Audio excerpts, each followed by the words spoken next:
Welcome to Sweet Life Beat Life. We hope this video helps. You start by verifying prerequisites and taking the first actionable steps immediately.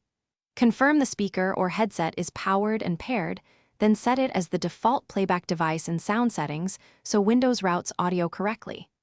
Once done, inspect physical cables or Bluetooth connections and raise device volume. Next, open Device Manager or the Sound Control Panel. You need administrator rights available for driver changes. This prevents wasted troubleshooting and sets a clean baseline before deeper fixes are applied. You now perform the detailed steps that usually resolve persistent playback problems.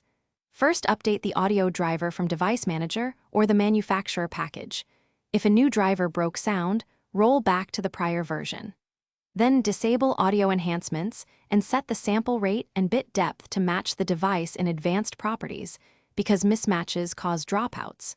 Make sure the Windows Audio service is running, and test playback across different apps and a second user profile to separate system issues from app-level faults. You finish by applying final cleanup and a decisive troubleshooting tip. Reboot the system after driver installs or setting changes to ensure components reinitialize. If sound stopped after an update, consider using System Restore to roll back. If problems persist, uninstall the audio driver and reinstall the manufacturer's package or use a clean install.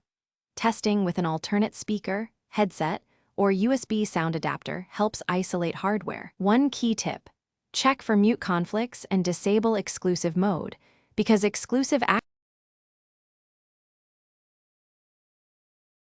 Thanks for watching. Consider subscribing if we helped you.